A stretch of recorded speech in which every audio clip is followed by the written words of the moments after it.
next week, we should start talking to the consumer from Thursday. All right.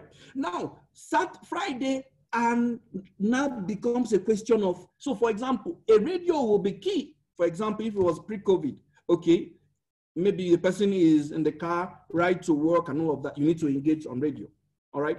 However, you also need that Friday night when Lagos, I don't know about now, Lagos was agog then, to engage the adult home. An adult home should be a combination of outdoor and indoor, because don't forget that experience is the highest level that a brand can take a consumer. It's not even awareness or consideration, it's experience. Experience is a combination of the intrinsic and the other one. So once you understand that it's a combination, then it's not a question of how do we integrate this media. The word is integration. Those, cutting pieces of these channels, these platforms, radio, TV, adult home, in the right sizes and doses, mix it together and subtly engage the consumer. Don't forget that the consumer does not wake up to watch your ad. It does not wake up to check how many ads ran, as it were. No, the consumer is looking for brands that will help, bring value and make life easier. So the more we understand that, the more we take the consumer very seriously and not for granted. Very, very important. The other thing to also note before I leave this is to say to us that when we key in mobile to this engagement, what you ask yourself is, where is the role of convergence? Meaning, is it possible for, as it were, mobile, social, to have a handshake with out of home? Very possible. Okay. Is it possible for social, mobile, to have handshake with your TV? Very possible. Research has shown, I really don't want to make this a research-based discussion. I don't want to sound as, I want to sound as understandable as possible. Okay. Research has shown that there's a lot of interaction between mobile and TV viewing, to a point that sometimes the interaction disturbs the effectiveness of TV ads. The question is it possible for brands to say, how do we take advantage of this interaction between the TV and the mobile when a brand is having fun? Yeah, for example, if a brand runs a TV campaign that prioritizes call to action, that gives detail to social, research has shown that trial is higher if you connect TV ad to social at the point of experience. Because if the consumer is watching TV and has the mobile, usually what happens, if there's anything to search or anything to click to double check and engage with the brand based on your promises, the possibility is highest if you can make that engagement. So guys, the point is not to begin to raise the out-of-home role or function as against TV. No, the real thing for creative planners, strategies to do is to say, let's understand this consumer. Let's dimension this consumer based on how he or she consumes these various platforms, and cook up a good strategy that has a combination of them in the right proportion and feed and connect with this consumer. That is the real deal. Okay. I need to be time conscious. I want to go to the next one, which is, what is the role of adult home? I think I've spoken to that. Adult home will never cease to be relevant. Adult home is what they call a 24/7 medium, meaning that it gives you a lot of awareness, especially in cosmopolitan cities like Lagos. Adult home is always on your face. All right. However, there are creative ways to do this. For example, there are things like content and context strategy. There are things like ambience advertising, okay? There are other ways you can engage the consumer creatively using the adult home without just being generic and just blowing money, as the case may be. So adult home is key, very, very key. I'll speak to it more in the last question. The other one is Is it correct to conclude that out-of-home media delivers better audience conversion? Now, guys, when you talk about comparison, all right, the way I'm trained, fact is very important when we're talking about metrics, measurement, KPIs is very important before we can drive at conclusions, all right? So I cannot sit down here and categorically make statements because we have very little research in this area that one can hold on to make standard judgments or conclusions. However, what's important to note is that as we speak, all right, I think Jopo did a research that, now, again, when I speak to people, I say, look, consider the sample size. That I think was 1,000 sample size. Consider also that that had geography limitations. It wasn't pan-Nigeria, it was exclusive to some markets. However, what I liked about the research is that it layered information and there were specific outcomes. That for me was instructive. And I'm saying to them, kudos. However, we need to build on it. We need to build on it because you need robust sample size for you to begin to make very categorical statements that can shape the decision that players take in the industry. But what I loved was that it didn't just measure based on awareness indices. You also cross-tabbed to conversion, which is your sales or possible purchase.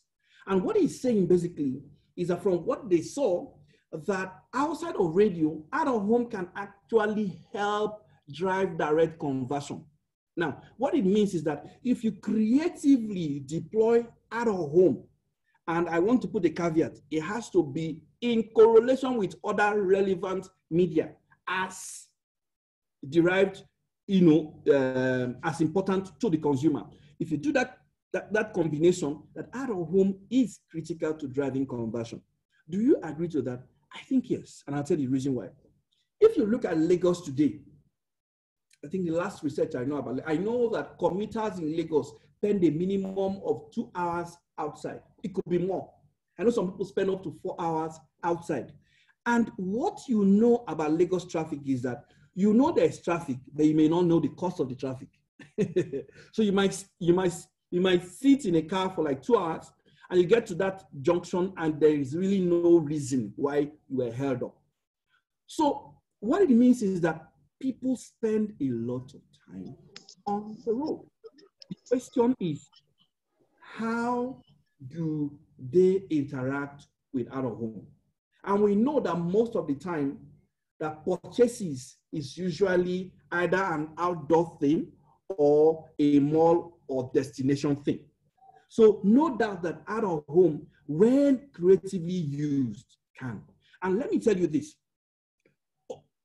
I think we're beginning to do that, but we need to understand that the content you push on outdoor is also as important as the formats and the strategic locations that you put this content.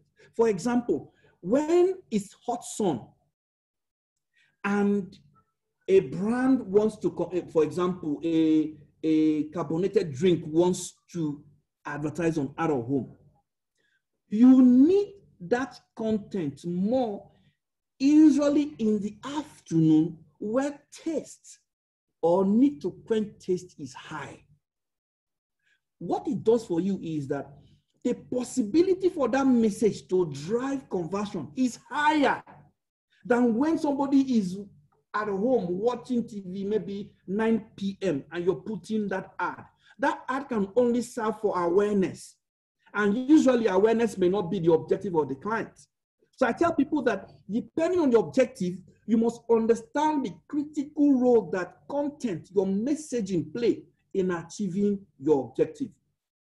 So every now and then we see the same copy on out of home, morning, afternoon, evening. I think it's not optimized. I think we can do better, especially for LED boards that you have flexibility and you have opportunity to rotate copy depending on the day part and the consumer state of mind.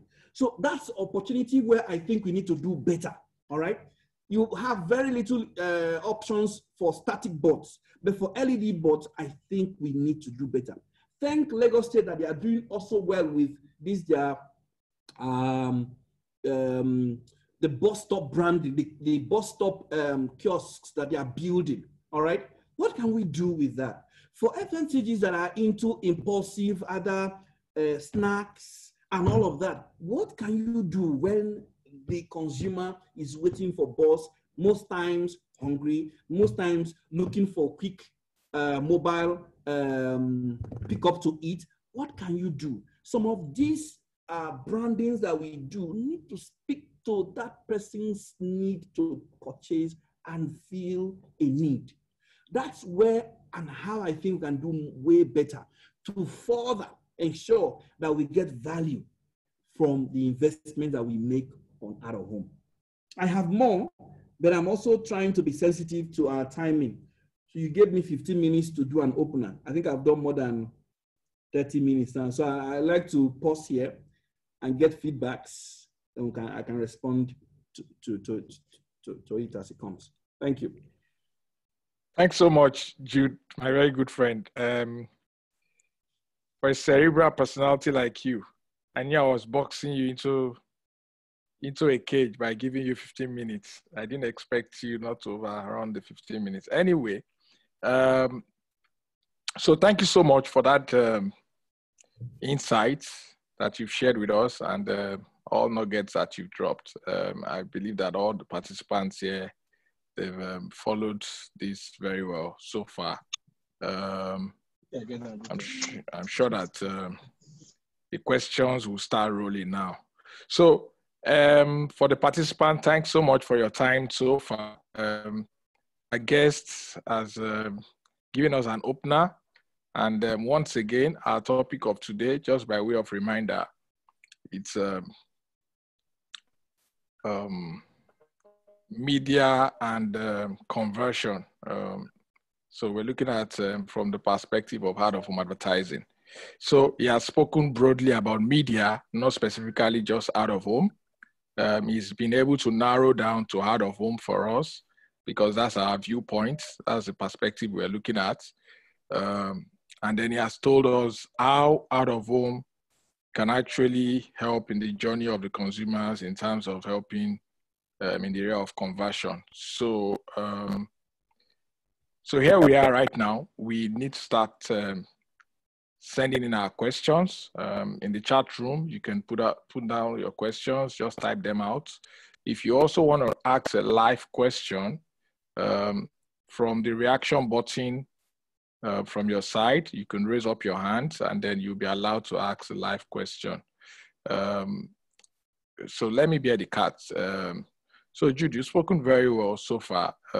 Again, I'm going to speak from the area of out-of-home because that is our viewpoint. So for me, I would say the OAN research that has just been released, the one done, of course, facilitated by OAN, but it's an independent research. So don't let's get it wrong. It's a research done by Geopo, a very reputable research company worldwide. And that piece of research tells us how important out-of-home is in terms of consumer conversion. I mean, that for me is very punchy. And I think it's very, very important that we speak about that part. The fact that out-of-home is, according to that research, I think is the second media type that can help you to achieve conversion. So this is my first question to you. What's your take on that research? I know you've spoken about the research broadly, but right now I'm narrowing it down into out-of-home is specific. And I don't want us to do comparison per se. I just want us to nail it on the head, you know. Okay. Sorry, I can see Felix here too. Felix is my colleague, you know, and a very good friend. Thanks for, again, always watching my back and always being there when I have opportunity to speak on industry matters. There's so many others. I want to say thank you for joining us.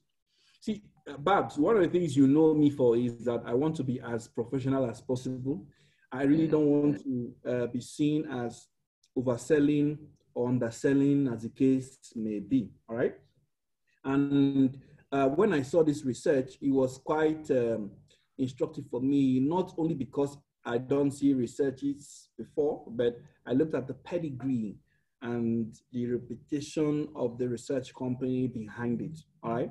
I also read wide in terms of both that editorial and also around of similar research that's done in similar markets like Nigeria, markets like Mexico, Peru, and Brazil, Venezuela. These are markets that have similar demography and psychography with Nigeria. And what I see usually is that, okay, let me do what you want me to do first when I speak to. But I was going to say, you need patterns. You need that research to happen for like 3 or 4 waves, all right, for you to be able to begin to read patterns and make specific statements as professional. But I'll speak to it based on your question.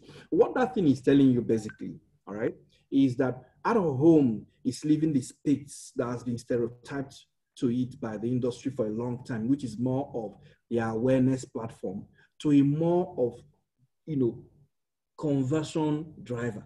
All right.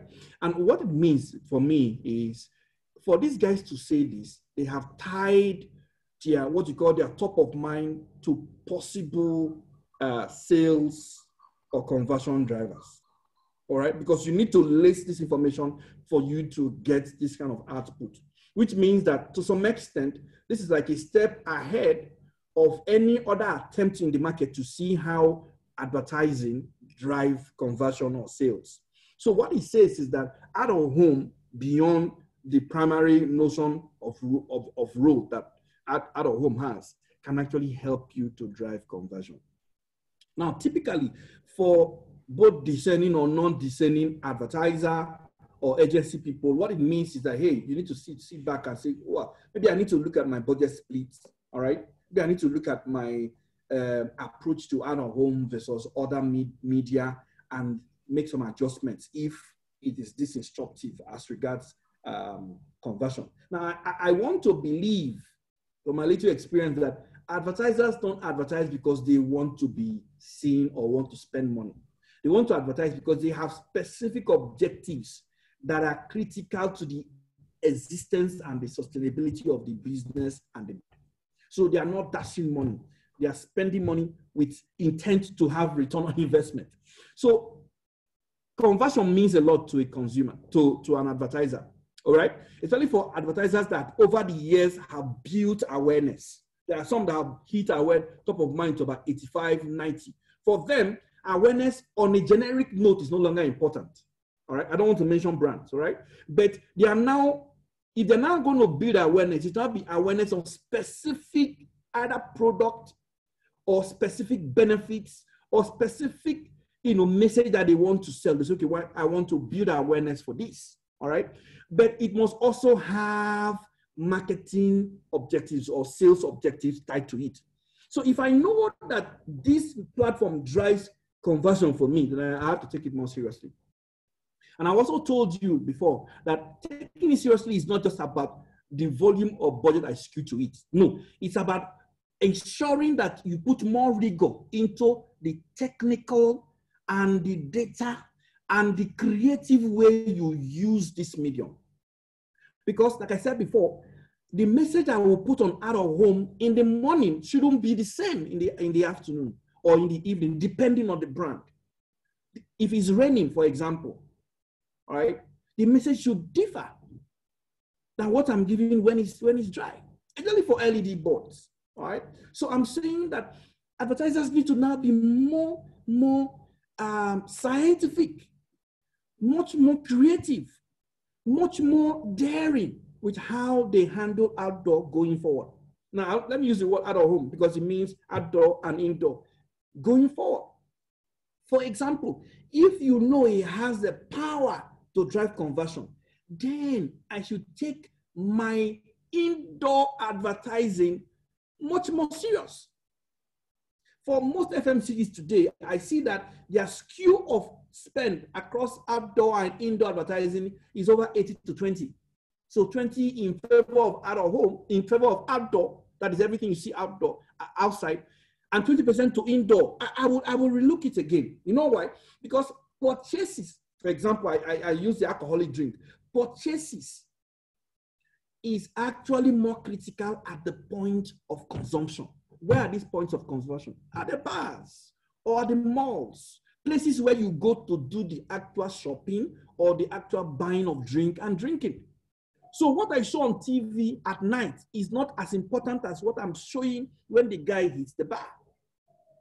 So those are the things I'm thinking that both as advertisers, as agencies, and even as industry players, advert players, we need to sit back and begin to look at it to say, look, we need to be much more clinical with how we use out of home. Whether it will bring more spend is another thing. Because I believe that if you create value, in fact, the value you create is directly proportional to the income you can make. I want to repeat, the value you can potentially create is directly proportional to the income or the revenue you can generate. And even if you generate this high revenue, when the value is not commensurate, it's a question of time.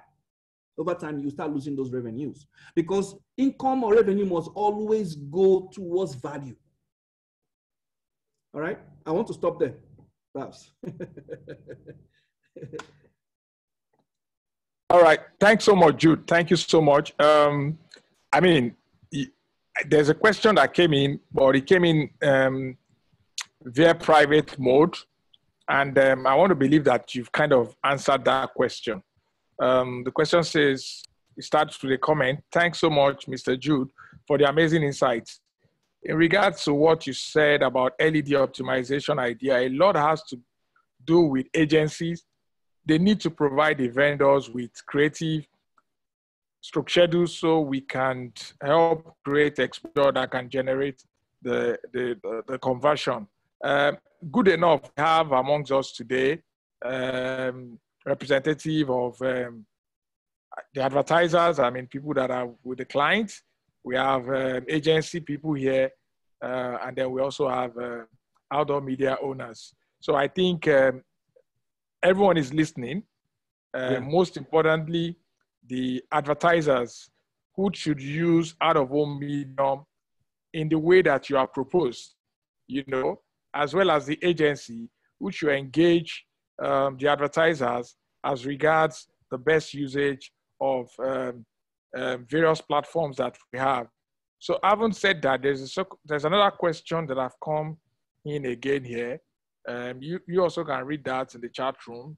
So because it's not sent privately, it says, out of home has the advantage of displaying alcohol brands all day and night. Yeah. I hear there is, the person typed pain, but I want to believe that he meant to type plan. I hear there is a plan to extend the watershed on LED boards. Could you please confirm if you have had any discussion on this with clients? All right. I'll answer this question. However, let me also speak briefly to the first question that you read, because I think it's important. I was speaking to a set of sectorial bodies sometime last week, and I said that collaboration is a new form of competition. In this, call it post-COVID, there is nothing like competition again.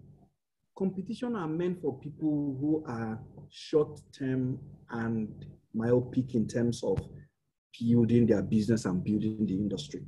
What the new competition is collaboration. So when I hear somebody say, you the agencies or you the advertisers should provide creatives, yes, we should provide creatives. However, we are all in the creative services sector, meaning that the value creation is not a monopoly of one element of the ecosystem. It's actually something that everybody must embrace and fire. I've had opportunities of working outside Nigeria, especially in South Africa, where I think their marketing communication industry a little bit more advanced than we are. The culture is collaboration. You don't even know the difference between advertiser or agency or, as it were, outdoor vendors. No, it's about the big idea, and it's about the consumer. How do we get this consumer Because it's about behavioral change. How do you either alter or reinforce a behavioral pattern? So for my guy, the point is, wherever the idea is coming from, wherever the innovation is coming from, let's all wear the thinking cap. If you bring a fantastic idea to an advertiser, because advertisers, they need help. We're all in problem. I tell people, we're all in this problem together. Everybody is under pressure. If you give good ideas as a vendor to advertisers, trust me, they will think about it. So let's wear the thinking cap and not push that thing to one part of the table, because it's actually one table we're all sitting at. All right? So that's it for that. To speak to the other one, first of all, I do not have any form of confirmation to give about extending the watershed. Those things have implications with MBC code of advertising and the rest, all right? So I don't have that. But what's important really is when you heard me talk about LED boards, you know, I was specific about one, it's about the consumer, it's about the brand, it's about the objectives, all right? Meaning that whatever solution you're bringing, all right, is dependent on these key variables. And for me, what's important is this: there is no hard and fast rule to it. The common denominator, the compass that controls all of us, is the consumer. As long as we keep our gaze on the consumer, as long as we keep our gaze, again, too, on the brand and the objectives, then those two should be able to direct how we fluctuate and how we build this brand. All right? So meaning that if I say LED, what I'm telling you is, for example, there are some LEDs that they may not need copy dynamism, as the case may be. If you consider the brand, consider the consumers that are targeted, they might not need as much as another brand. All right? So it is not a one shoe size all or something. It's not a generic thing. All right, it's dependent, and that's why marketing is very, very interesting subject matter. All right, because it requires, the way I tell my guys is this: it requires you to find new solutions of handling the same problem. Every day you have to look for new ways of handling the same problem. All right, so it's a creative industry, and all of us are in the creative space. There's really no difference between, you know, where you sit. It's about problem solving and value creation. All right, thank you very much. I think I can confirm that that statement that you just made now, that there's really no difference from which side of the divide that you are part time, as long as we are all within the same creative ecosystem. Some of us, without sounding immodest, will be able to traverse all the various divides. So, and then we can tell you for free that it's a horse. If anybody tries to tell you that it's different from this side, we all bring something to the table, you know. So it would be very nice for all of us to start seeing ourselves from that perspective, that we all bring something to the table. So if we have something very important, I think we should speak to it. Okay, someone wants to ask a question here. I can see a raising of hands.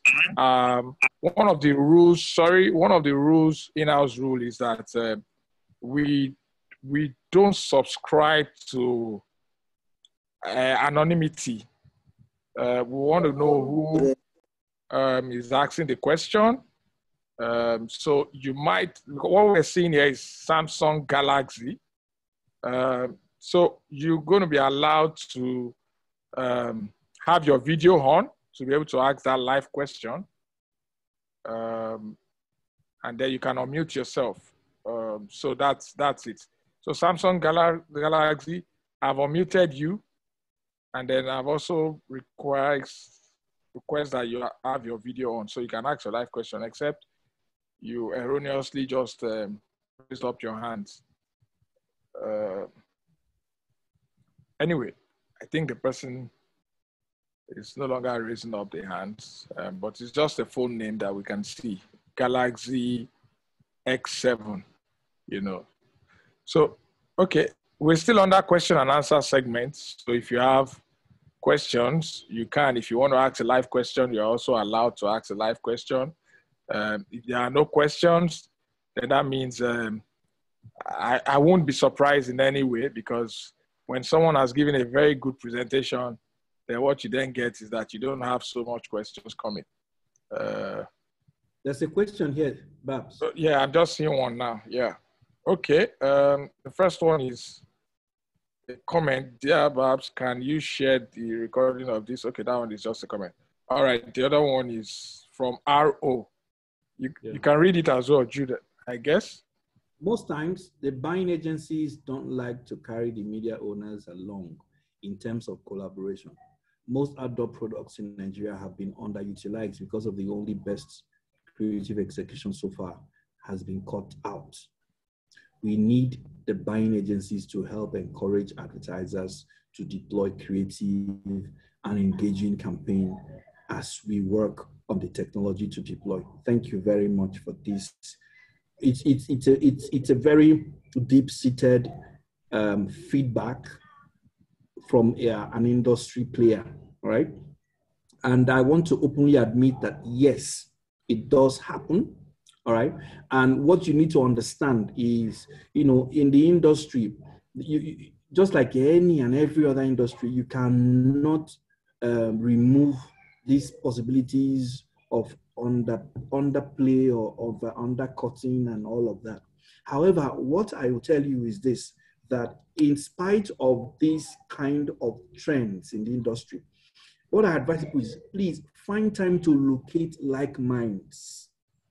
Find time to research and say, who has this kind of broad-mindedness that is about industry first.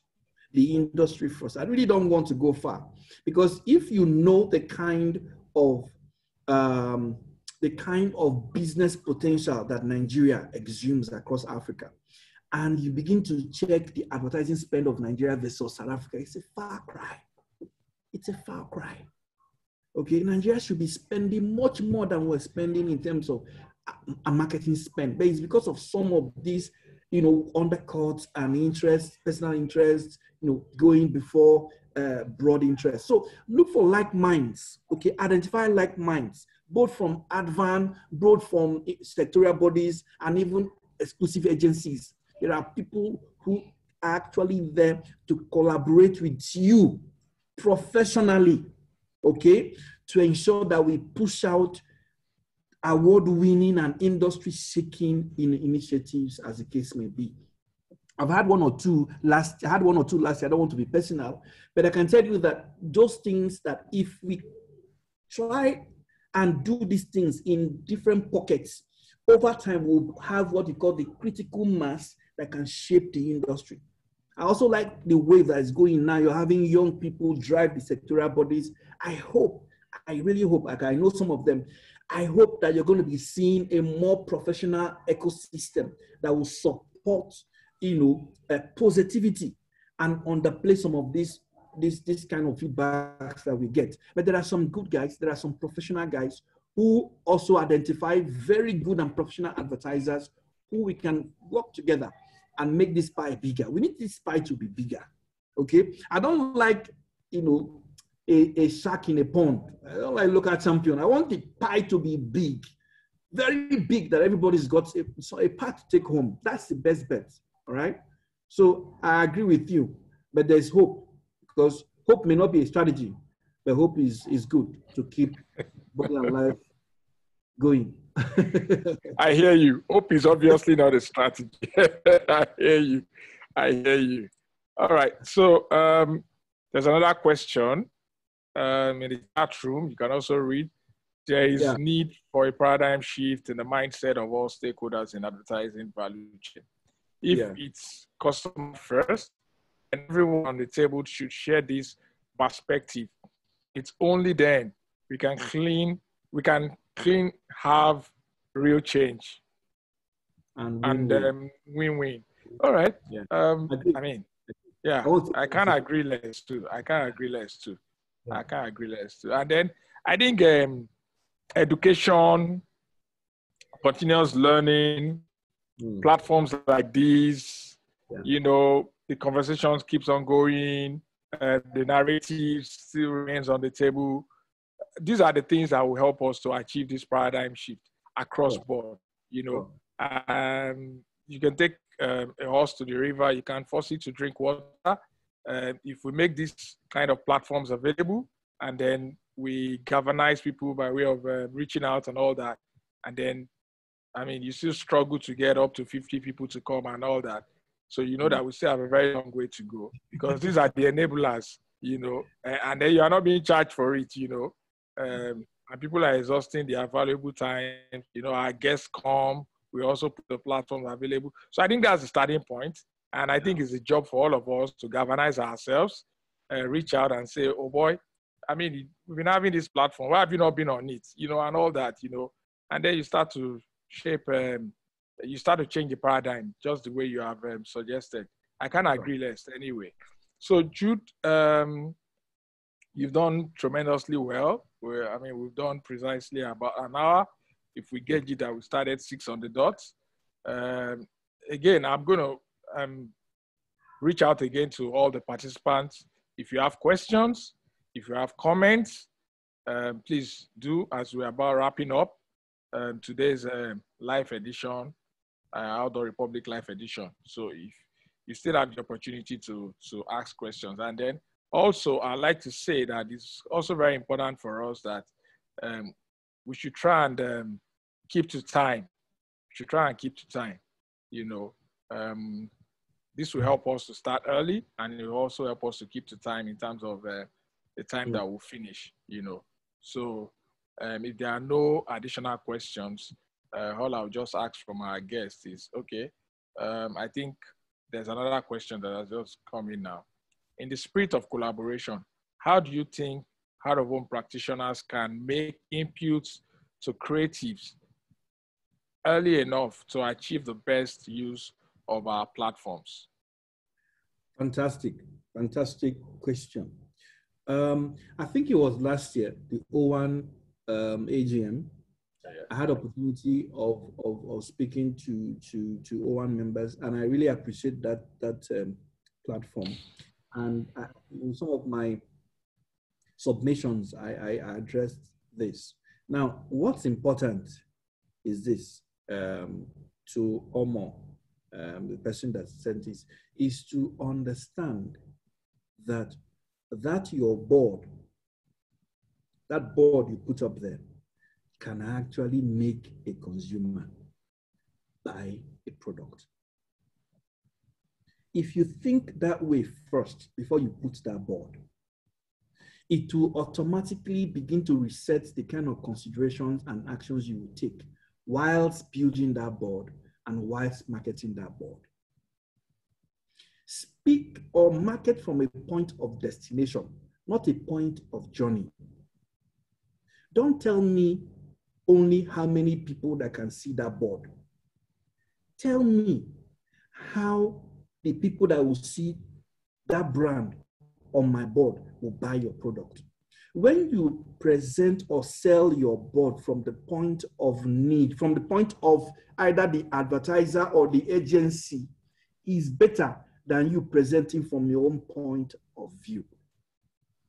For example, if somebody who is selling, let me just give an example, and I'll try not to mention brands. Somebody who is selling a board in front of a mall versus somebody who is selling a board along a market route is selling to me. Or rather, if somebody is selling a board that is within a mall, inside a mall, is selling to me versus somebody who has a board on the route to market.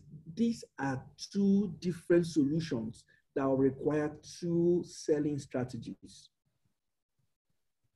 What am I saying? What I'm saying is this, that if you know that at the point of getting into the mall, for example, let me use a bit far, a wristwatch. If you get into a mall and you want to buy a wristwatch. Wristwatches are not impulsive brands. They are not brands you just wake up and you buy, or like cars. So what I will say to you will be different from what I will say to somebody who wants to buy a carbonated drink that is costing about 100 naira. So once you know that we are all marketers, first and foremost, we are selling something, we're selling a value, then it informs where you put your board. It informs to a large extent how you position the board and the messages. When you consider these things, my brother, like I said before, do your own homework in terms of brand needs too. What does this brand need? What are their problems? And so when you're packaging your advertising kit or solution, all right, you are speaking to a need. You are saying, this is how I will help you in this. You are way better than guy who just puts a board and says, come and buy. So if you think like a marketer, now what you now say to yourself is, go look for the people, the decision makers, people who are either decision makers or have influence over the decision makers, and begin to canvas and sell this. Now, it might not close by one selling. It might take days, it might take months, it might take weeks. However, once you are in the right route, I'll tell people that to a large extent for me, I'd rather be in the right route and knock on that door plenty times than be on the wrong route, even when I get doors open. So once you think that way, and you have a network of how you market and who you market to, and again, you try and build case studies of what probably in the past you have done and the results that they provide or they produced. Because case studies are powerful. We build some in this market, but we need to build more and sell from a point of result, outcome. This is what I achieved when I did a 3 months, a 6 months, a 1 year campaign. I will do that again. And I'll solve this problem this way, this way, this way. Come on. Come on. You're on the right track. Okay, I can see, thank you so much, Jude. I can see more questions coming in. Too many of them. Exactly, so I don't want you to go, so please oblige us. All right, there's another one. I think this is a follow-up from the first person that sent the other time, Arrow. So can you see? Can you read it as well? Do you want me to read it out? We need to increase our trust in the circle. If we must append our signature on agreements to guide the privileges to work as a team from different sectors so that we can build our image. Share our indigenous ideas based on our knowledge of the location, the lifestyle, and the audiences. This is a comment, right? You're just adding to I think so. The next one is looking more like a comment as well. Yeah. Thanks, Jude. We need to posture and sell from the standpoint of value and consumer insight. I think the two of them are saying the same thing basically. It's all about putting forward some consumer insights when you're selling. Okay, I was going to ask you this question based on what you just said now. Your last comment before we read these two comments has to do with what we call post-campaign analysis and all that. From your experience, I mean, from campaigns you've run in a couple of years, I mean, in terms of, in a scale of 1 to 10, where would you place the role of post-campaign analysis? Have you been doing that for all campaigns? I mean, is it something required by the advertiser, by the client, or is it just taken for granted? Okay. The much I know, post-campaign analysis are mandatories for most agencies with their accounts. They are mandatories, meaning that you have to give audit of your campaign. All right. But, sorry, I have to say this, but the pattern and nature of our post-campaign is my worry. Our post-campaigns are post-mortems. They are medicines after death. Do you understand what I'm saying? Yeah. So you plug, and that's why digital is eating our lunch, our breakfast, and dinner. Because digital mobile has a capability to give you real-time optimizations and iterations. Do you understand what I'm saying? So what I expect is this, that before a campaign starts, objectives are set. All right?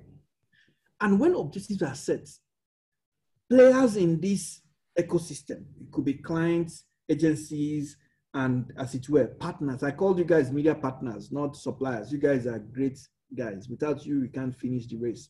Media partners come together and agree on this. And I'll give you an example.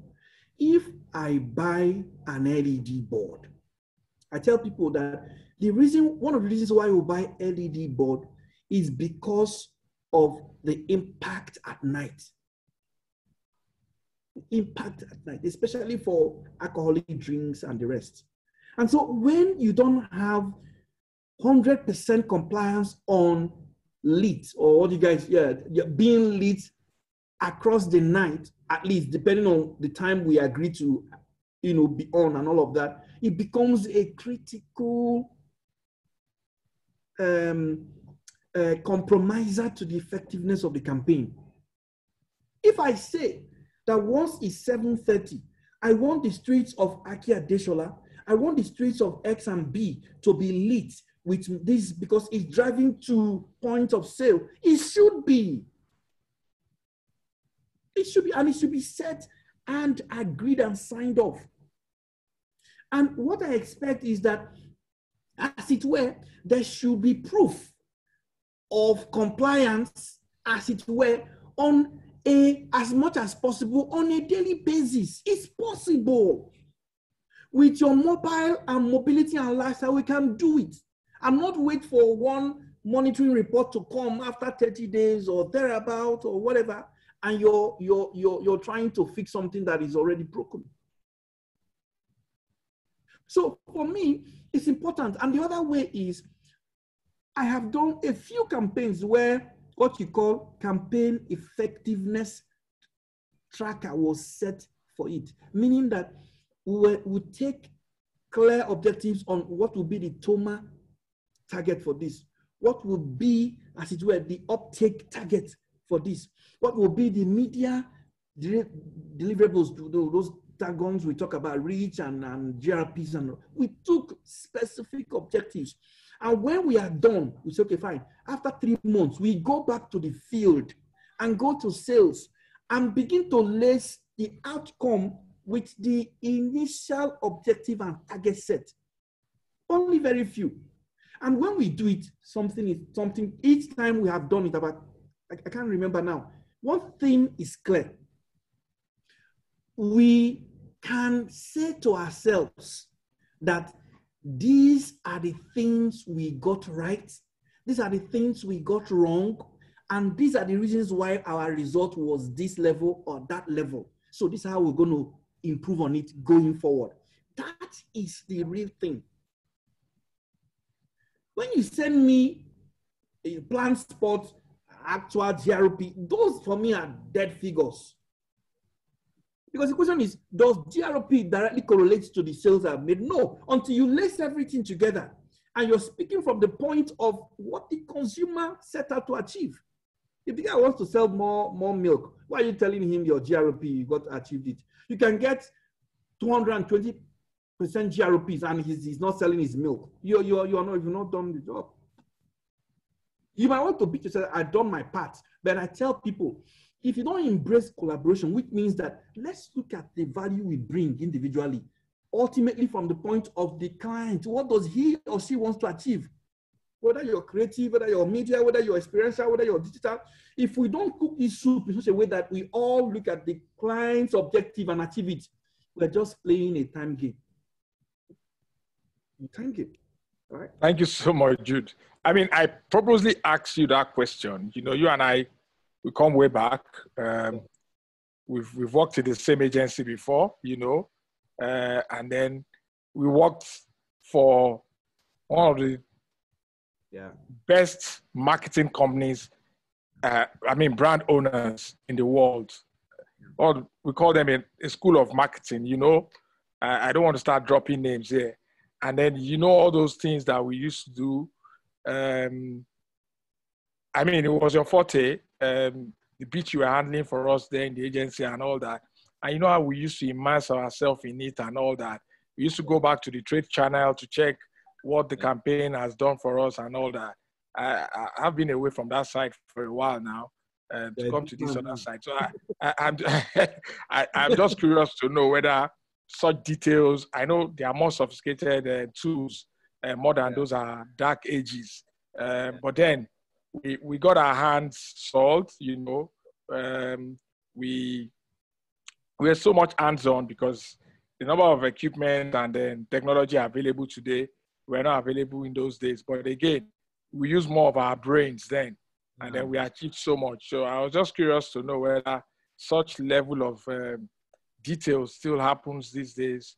And I'm glad that you mentioned that there are very few of them, but it still happens. And then you talked about the general one, which is more like audit and compliance post-campaign activity, not really as regards checking with the objective and having real case studies. So I think the conversation must go on. We need to continue to do that more. Another question I'll ask is that, is it expensive to do that? Is it time consuming? Is there any reason why any advertiser won't demand for that? You know, I mean, go detail into it every time they spend, you know. Thank you for that question. Thank you. And I want to say this. It is because we do not do those kind of exercises very regularly that the question of our value will always be on the table. Until we can show MDs, boardroom executives, in a tangible way, the value that we bring to the table, our jobs will be under threat time to time. And I'll give you an example. If you go to the medical doctor, yeah, first and foremost, don't forget, I'm going to build this analogy. I hope I make sense out of it. The medical doctor starts by asking you questions, usually. All right? After a while, they will start, as it were, prompting you. They will start now making you to possibly answer questions, suggesting what they are thinking that is the problem with you. Afterwards, they will move to diagnostics, which is they will start testing you. From there, they will now start running tests. Afterwards, when the tests are done, they will piece all of these things together and they will give you what you call prescriptions. That's why when they give you prescriptions, if it's headache, if it's diarrhea, if it's pneumonia, usually you get cured. Once you get cured, you are not questioning the value that the medical doctor is bringing. You just give him his money. The next time you're ill, you will go there. You are not asking questions because, oh boy, you were sick, now you are healed. Or now you are well. Our industry, until we begin to say, look, guy, we set out to do this. And you interrogate it to say, are you sure this is possible? No. Why do you say this? What's the problem? Interrogate. That's why I tell my people we have to sign off objectives. Now, if you now finish and we now do this kind of campaign effectiveness project, what happens is that the client can see once the metrics and the variables are standardized and works the way it should work, everybody will see the value we bring. And again, like I said, we can now learn and apply. And we keep getting better. See, a few times that clients have gotten better uptakes or better back-end result in terms of marketing and sales, they pump more money to marketing. But more importantly, they value that partnership much more than where that does not exist. Do you understand? My experience, to answer you specifically, is that campaign, the stature of campaign determines whether it can go through this kind of tests or not. Usually, brands, they could say in a year, they have maybe like 10 campaigns. But out of these 10, 3 are big campaigns. They will do this kind of effectiveness test for the 3. Okay, they're not going to do for all of the campaigns because some of them might just be small campaigns, regional campaigns. Do you understand? So it depends on how strategic that campaign is to the business. That will determine whether you want to do an effectiveness survey or not. But usually maximum 2 or 3 in a year, because the outcome will help you. You can also apply the learning in other campaigns that you did not do that same survey, because they also don't come that cheap. All right, but they come very valuable. They come very valuable, very, very valuable. Most of these iconic brands you see today is because they have a standard practice that ensures that these kind of things are done to help them build the kind of brands they built. Anyway, I mean, the comments are coming for you. You know, people are saying spot on. You've hit it on the head, exactly the way and manner it's supposed to be. If you read on the chat room, you'll see that. And just like you mentioned, the iconic brands, the real brands that still retain those equity, that is what they do. Yeah. And just like I said the other time, I know very well, one of those kind of brands that you and I had worked for in the past, that's why you don't see them advertising that very much right now. Yeah. Not only because they don't see the value, but the point is, if they cannot do the 360-degree aspect the way they normally do it, that is, have enough budget to also do this post-campaign, and then, you know, they'd rather not go into it. You understand? They'd rather not go into that advertising expenditure. So I think for all brands that really want to be around for the long haul, they should see the reason to do this. It's going to help us too on this side, you know. Our value will be seen better, you know. But again, maybe it's the way we also present ourselves. Just like you said, the doctor example you use is very spot on, you know. I think those few consulting firms that have found their way and delved into advertising, I think these are the edges that they have above us. I don't know if you want to agree, but I know very well that is what they do. I was talking to one of my mentors, I think it was last year, and he told me something very instructive. He said that the mentality of an agency guy is fundamentally different from the mentality of a consultant. I was shocked. I wasn't only shocked, but you know, it was a rude shock, because he didn't say behavior, he said mentality. And as it were, you know, if you want to place me in any of these brackets, you place me in agency, no doubt. So he was telling me, Jude, your mentality is that the agency is begging for work. Agency is saying, client, please give me work. If you don't give me, I won't. That's the mentality. The consultant is saying, you have a problem. I will help you solve it. These are two fundamentally different mindsets. And the client usually goes for that guy that is talking about solving problem than the guy who is a hustler. Agency guys sometimes we position as hustlers. Do you know what I'm saying? And until we begin to change this thing, we'll hardly have a space in the boardroom. Because boardroom is talking, it's talking. Solution. Let me not go far, but that's it. Because today as we speak, during this COVID-19, I tell you,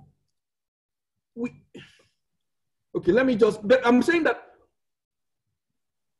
people have made more revenue from consulting. People in agency have made more revenue from consulting than the typical agency job that we do.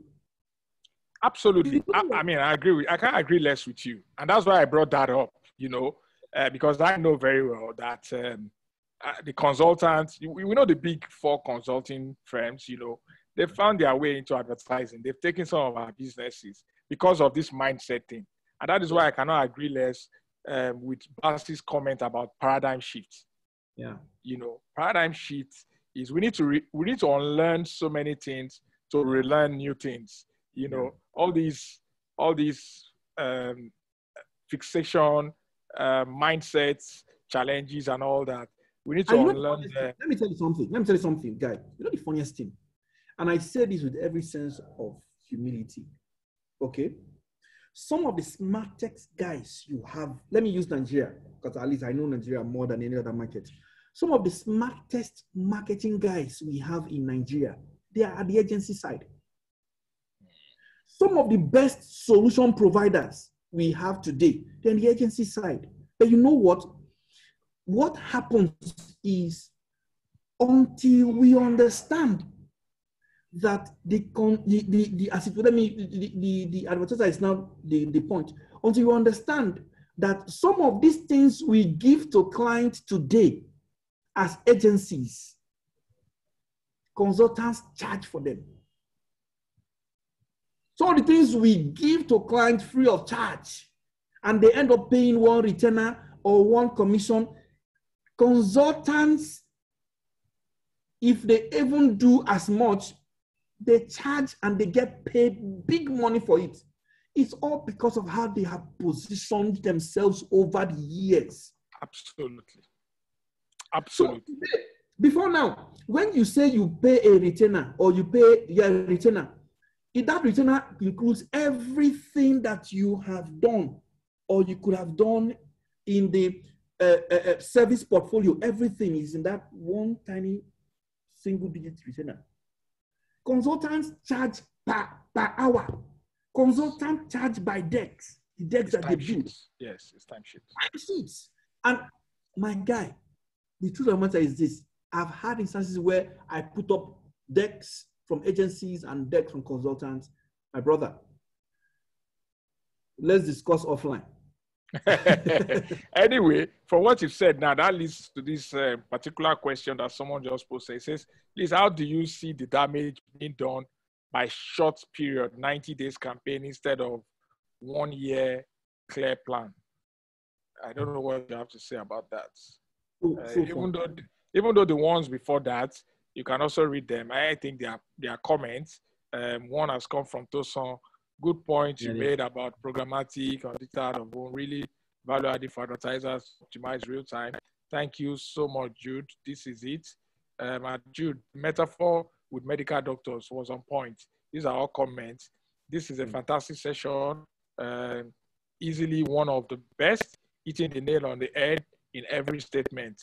The other one says BTL agencies that get briefed as consultants are getting better value by clients because of their mindsets. Yeah. Then we now have this one that's talked about the 90 days short campaign phenomenon. What's your take on that? Now, so the word I underline is damage. That is too heavy. Because don't forget that the person Jude, the person just talking Beleo. Now the thing he time talk about.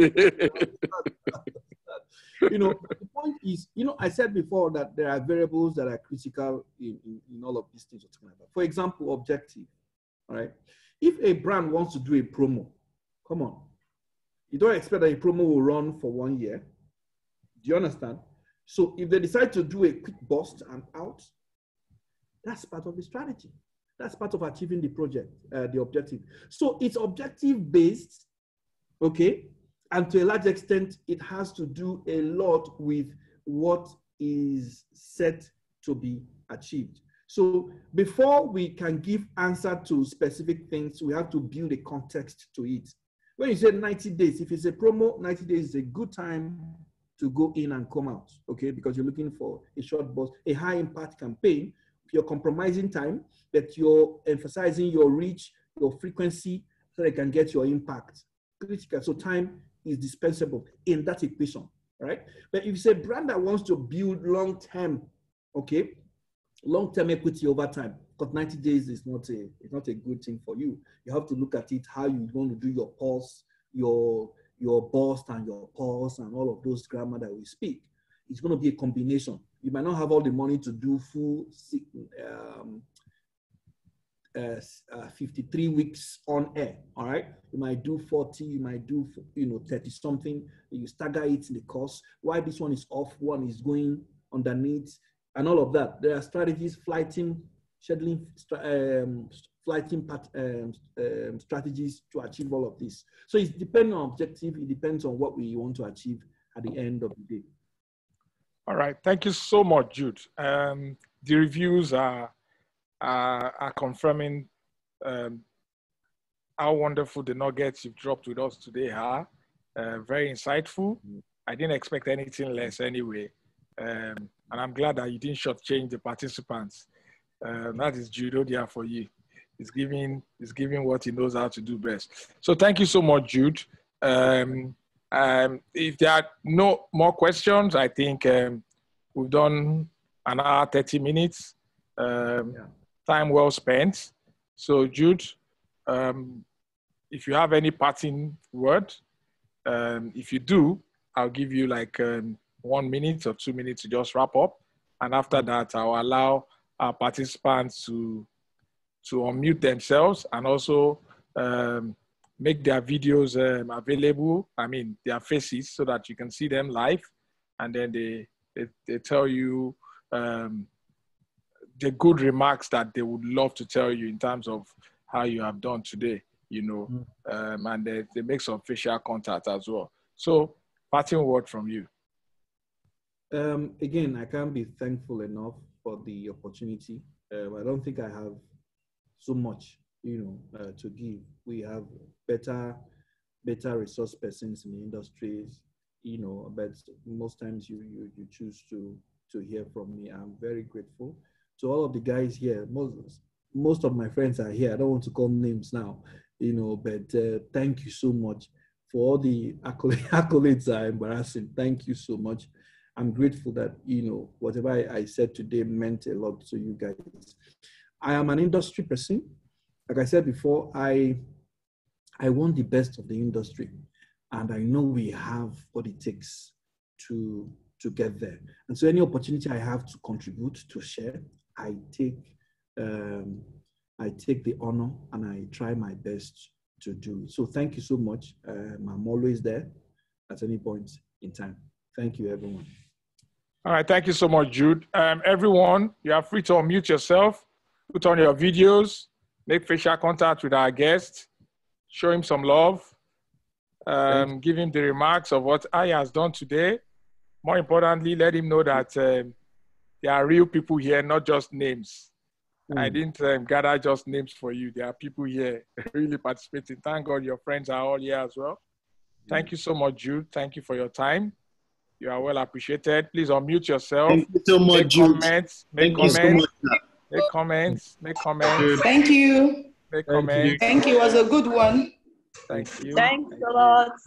Thank you. Thank you, Jude. Thanks, Bob. This today is hot. we couldn't have gotten less than this. Thank you so much, Jude. You are well appreciated. Thank you very much, for your Jude. time. Thank you, and thank you to Ocean Outdoor and Nimbus Media for always making this platform available for us at Outdoor Republic Live. These are the enablers. All right, thank you all very much. I appreciate you all. So we continue the conversation on Outdoor Republic WhatsApp group. Some people have been asking for videos of this session and all that. Just keep following us on the Outdoor Republic WhatsApp group, and then we'll continue the conversation from there, and then you can get some of those videos as well. Thank you all. All right, bye. Bye. Peace out. Bye. Bye. Bye.